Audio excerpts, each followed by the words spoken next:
자, 최근 리플이 다시 주목받고 있습니다. 암호화폐 시장의 단기 이슈를 넘어서 두바이 정부, G20, 기관 투자자들이 XRP를 실질적인 인프라로 채택하고 있기 때문입니다. 단순한 코인을 넘어 실물 자산과 금융 시스템에 연결되는 기술로 진화하고 있는 것이죠. 이번 영상에서는 XRP가 왜 다시 떠오르고 있는지, 그 배경과 의미, 그리고 전망까지 함께 살펴보겠습니다. 올해 3월 두바이는 정부가 직접 참여하는 부동산 토큰화 프로젝트를 시작했습니다. 토큰화란 부동산 같은 실물 자산의 소유권을 잘게 나눠 디지털 자산처럼 거래할 수 있게 만드는 것입니다. 시범 운영임에도 불구하고 이미 3,000명 이상의 투자자가 등록했으며 참여는 에미레이트 카드 소지자로 제한돼 있습니다. 이처럼 제한적 조건임에도 시장의 반응이 뜨거운 이유는 제도권이 직접 개입했다는 신뢰 때문입니다. 민간 스타트업이 아니라 두바이 토지국이 주도하고 있다는 점이 매우 중요합니다. 이 프로젝트에서 기술적 기반으로 채택된 것이 바로 리플의 XRP 레저입니다. 많은 블록체인 중에서 왜 하필 XRP 기반 기술이 선택됐을까요? 그 이유는 빠른 처리 속도, 안정성, 낮은 수수료, 그리고 수년간의 운영 경험입니다. 두바이 정부는 미래에 이 기술이 일상적인 자산 거래 시스템으로 작동할 수 있을 것이라 보고 선택한 것입니다. 이건 단순한 기술 데모가 아니라 실질적인 블록체인 상용화의 첫걸음이라고 볼 수 있습니다.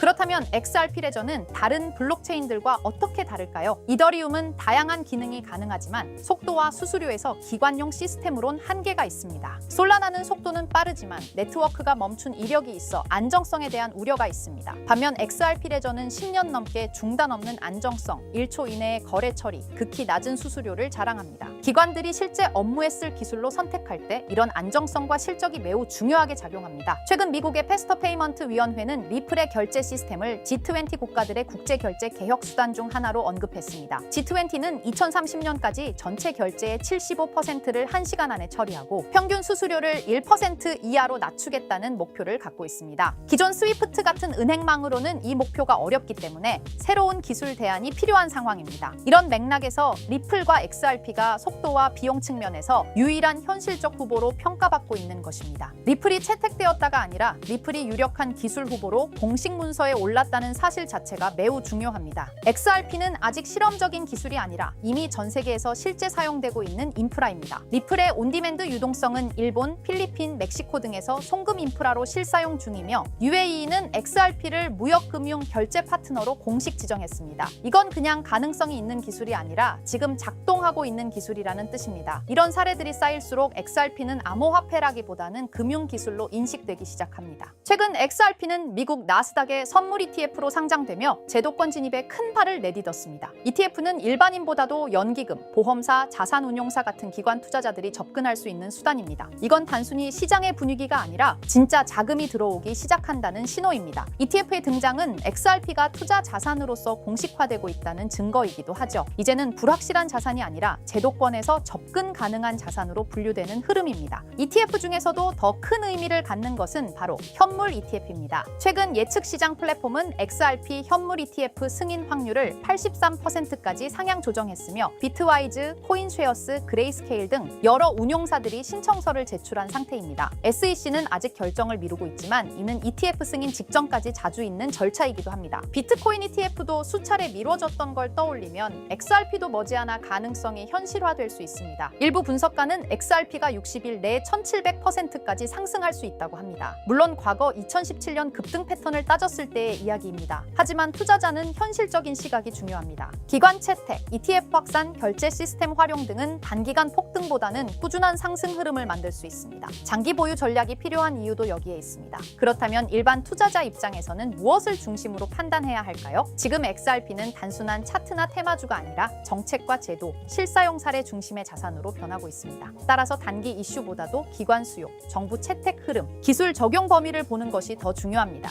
기본적인 펀더멘털에 대한 이해가 있어야 장기 투자에서도 흔들리지 않을 수 있습니다. 이 기술이 어디에 쓰이는가를 항상 스스로에게 질문해야 합니다. 물론 XRP에도 리스크는 존재합니다. SEC와의 법적 분쟁이 아직 완전히 마무리된 건 아니며 ETF 승인이 보장된 것도 아닙니다. 또한 국제적으로 통일된 규제가 아직 없어 국가 간 차이로 인한 불확실성도 여전합니다. 하지만 제도권 참여가 늘어나면 리스크는 점점 예측 가능해지는 쪽으로 바뀔 가능성이 큽니다. 중요한 건 그 리스크가 관리 가능하냐는 관점으로 접근해야 합니다. XRP는 이제 단순한 암호화폐를 넘어 금융과 부동산 부동산 인프라로 변모 중인 기술 자산입니다. 두바이의 채택, G20 보고서 언급, ETF 상장, 기관 실사용 모두 이 변화를 뒷받침하고 있습니다. 지금 이 흐름은 단기적인 유행이 아니라 장기적인 구조적 변화의 시작이라는 거죠. 자, 그렇다면 결국 리플이 궁극적으로 추구하고 있는 게 뭘까요? 바로 실물자산 토큰화, RWA입니다. RWA는 리얼월드 에셋의 약자로 현실 세계의 자산을 블록체인상에서 디지털화하는 걸 말합니다.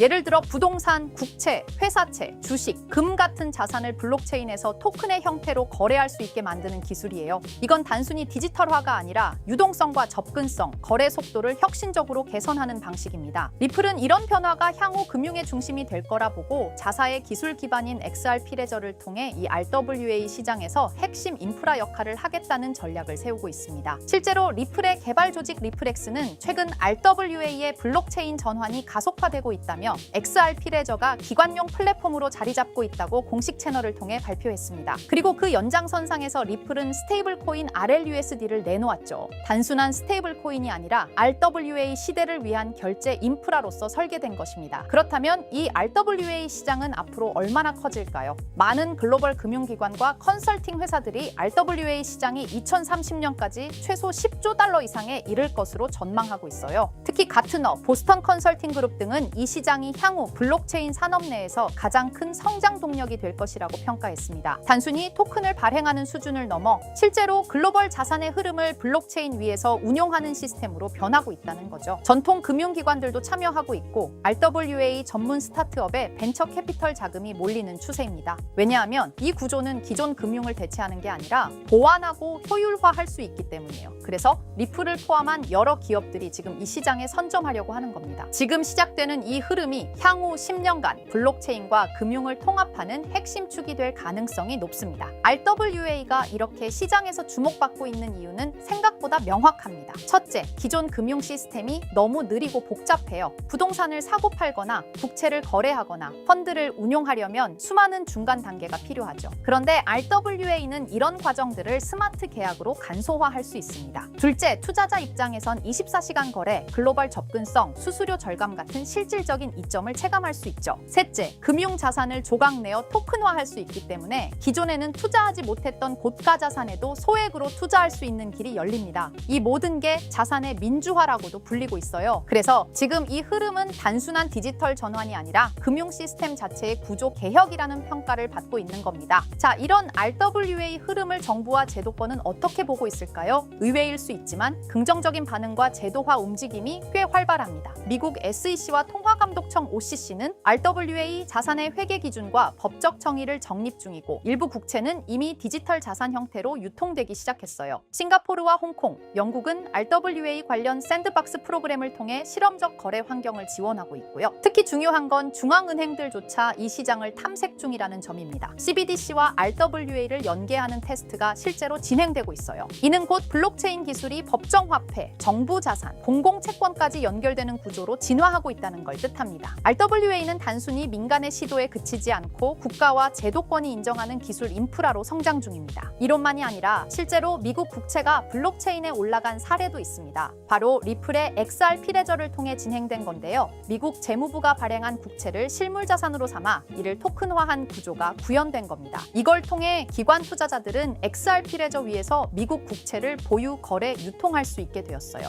이건 굉장히 중요한 시사점을 줍니다. 왜냐하면 세계에서 가장 안정적인 자산으로 평가받는 미국 국채조차 블록체인 기반으로 옮겨졌다는 건 기술의 신뢰성과 법적 기반이 이미 어느 정도 충족되었다는 뜻이거든요. 리플은 XRP 레저를 통해 국채 같은 고신뢰 자산의 디지털 거래 인프라를 제공하면서 RWA 시장에서 자신들의 역할을 구체적으로 증명하고 있는 셈입니다. 그리고 드디어 등장한 이름 블랙록입니다. 다들 아시죠? 무려 11조 달러 이상을 운용하는 전 세계에서 가장 큰 자산 운용사. 그런 블랙록도 이제는 RWA 시장에 뛰어들었습니다. 블랙록의 CEO 레리 핑크는 이렇게 말했어요. 모든 금융 자산은 토큰화될 것이다. 즉 부동산, 채권, 펀드, 주식 전부가 앞으로는 블록체인에서 거래된다는 의미죠. 그리고 블랙록은 이 시장이 향후 10년 안에 약 30조 달러 규모로 성장할 것이라고 전망했습니다. 단순히 말을 한 게 아니라 직접 자신들의 펀드를 블록체인 형태로 내놓기 시작했어요. 블랙록이 이렇게 움직인다는 건 RWA RWA가 올드머니의 신뢰까지 얻었다는 의미입니다. 블랙록은 실체 있는 첫 RWA 펀드로 비드를 선보였습니다. 이 펀드는 미국 국채 같은 실물 자산을 기반으로 하면서 이더리움 블록체인 위에서 운영되도록 설계됐어요. 스마트 계약을 활용해서 매일 이자가 자동으로 분배되고 투자자는 자신의 자산 상태를 실시간으로 확인할 수 있습니다. 말 그대로 기존 전통 금융과 블록체인의 장점을 섞은 하이브리드형 펀드입니다. 비들은 특히 기관 투자자들 사이에서 디지털 자산 신뢰도를 올리는 사례로 꼽히고 있어요. 이 펀드를 통해 블랙록은 단순한 실험을 넘어 RWA의 실전 적용 가능성과 수익성을 동시에 입증하고 있는 셈입니다. 놀라운 건 비들의 현재 규모입니다. 출시된 지 1년 2개월밖에 안 됐는데 운용 자산이 벌써 10억 달러를 돌파했어요. 이는 단순히 블랙록의 브랜드 파워 때문만은 아닙니다. 투자자들이 RWA 구조에 실질적 신뢰를 보내고 있다는 증거이기도 하죠. 특히 일일 이자 지급, 실시간 조회 가능, 안정적인 국채 기반 등 전통 금융의 신뢰성과 블록체인의 유연함을 모두 갖춘 게 크게 작용했습니다. 앞으로 비들처럼 토큰화된 펀드가 더 많이 등장할 가능성이 크고 이로 인해 RWA 시장은 기관 자금 중심으로 급속히 팽창할 수 있습니다. 지금 우리는 단순한 테스트가 아니라 거대한 판이 바뀌는 현장을 보고 있는 겁니다. 하지만 이렇게 말씀드려도 이런 반응을 보이실 겁니다. 그래, RWA가 유망한 건 알겠어. 그런데 RWA 테마에 어떤 종목을 봐야 하는데 당연한 반응이에요. 이미 RWA 섹터 안에는 수많은 프로젝트와 토큰이 있고 기술력, 파트너십, 실제 운용 자산 규모 등 종목별로 차이가 꽤 크거든요. 단순히 이름만 들어봤다고 투자할 순 없고 실제로 RWA 생태계에서 실행력 있는 프로젝트를 보는 안목이 필요합니다. 그런데 이런 분석은 쉽지 않죠. 지금 이 순간에도 여러 프로젝트가 제휴 발표를 하거나 블록체인 기반으로 실물 자산을 올리고 있고 그 흐름을 실시간으로 파악하긴 어렵습니다. 그래서 제가 지금까지 영상을 시청해주고 계시는 구독자 여러분을 위해 준비한 게 있습니다. 바로 블랙록이 아직 공개하지 않은 포트폴리오, 그 안에 들어있는 RWA 섹터의 핵심 종목을 공유해 드리려 합니다. 이 종목들은 단순히 가능성이 아니라 실제로 블랙록 및 기관 투자자들의 자금 흐름과 맞물려 있는 프로젝트들입니다. 그런데 제가 이 정보를 어떻게 알게 되었냐고요? 사실 해외에서 활동 중인 펀드 매니저와 개인적인 친분이 있는데요. 그분이 업계에서 꽤 영향력 있는 사람인데 최근 블랙록이 주요 고객을 초대한 비공개 회의에 참석했다고 합니다. 블랙록은 아주 간혹 제한된 고객을 대상으로 향후 투자 전략이나 특정 섹터에 대한 포트폴리오를 비공식적으로 공유하는 자리를 마련합니다. 이번 회의도 그런 자리 중 하나였고 그 안에서 블랙록이 RWA 섹터 관련 포트폴리오 일부를 고객들에게 소개했다고 합니다. 덕분에 저도 이 내용을 간접적으로 들을 수 있었고요. 그 내용을 바탕으로 여러분께 아직 시장에 널리 알려지지 않은 핵심 RWA 종목을 소개해 드릴 수 있게 되었습니다. 자, 바로 이 종목인데요. 블랙록의 포트폴리오에 적혀있던 내용에 따르면 예상 수익률이 무려 1200% 이상이었고요. 이 종목은 유럽계 은행과 실물 자산을 연결하는 토큰화 인프라를 제공하는 프로젝트입니다. 구체적으로는 부동산, 국채, 에너지 크레딧을 블록체인 기반으로 전환하는 기술을 가지고 있어요. 특히 지난해 스위스 정부와 파일럿 테스트 계약을 맺었다는 점에서 기관 신뢰도가 굉장히 높았습니다. 그리고 현재는 미국 내 RWA 법률 규정에 맞춰 토큰 발행 플랫폼을 구축 중이에요. 무엇보다 블랙록이 중장기 포트폴리오의 핵심 비중으로 담았다는 점, 이게 핵심입니다. 제가 해당 종목을 영상에서 바로 공개해드리고 싶지만 이걸 영상에서 공개해버리면 유튜브 가이드라인에 있는 자본시장법을 위반하기 때문에 코인 정보를 부득이하게 가려놓은 점 양해 부탁드립니다. 그래서 종목을 공유받고 싶으신 분들은 지금 화면 상단에 보이는 제 개인 번호 010-2374-4693 이 번호로 정보라고 문자 남겨주세요. 정보라고 문자 남겨주셔야 제가 제 채널 시청자분이신 걸 확인하고 종목을 공유해드리니까요. 꼭 정보라고 문자 남겨주세요. 당연히 종목 드리면서 어떠한 금전 요구도 드리지 않습니다. 여러분은 정보료라 생각하시고 구독과 좋아요만 눌러주셔도 제게 큰 힘이 됩니다. 블랙록은 이 종목의 예상 수익률을 1200% 이상으로 바라봤었는데 그래도 혹시 모르니 큰 욕심은 내지 말고 일상생활에 지장 없을 정도의 소액으로만 담아보자고요. 1000%만 상승해도 100만 원으로 1000만 원을 만들 수 있는 수익이에요. 만족 못하실 수익은 아니잖아요. 저는 항상 여러분들이 안전하게 투자하셔서 높은 수익을 보셨으면 하는 바람입니다. 문자 주신 분들은 앞으로도 제가 유망한 종목이 있으면 바로바로 공유해 드릴 거니까 천천히 꾸준하게 같이 수익 챙겨보자고요. 자, 오늘 제가 준비한 영상은 여기까지입니다. 다음 영상에는 더 알찬 영상으로 찾아뵙겠습니다. 오늘도 시청해 주셔서 정말 감사합니다.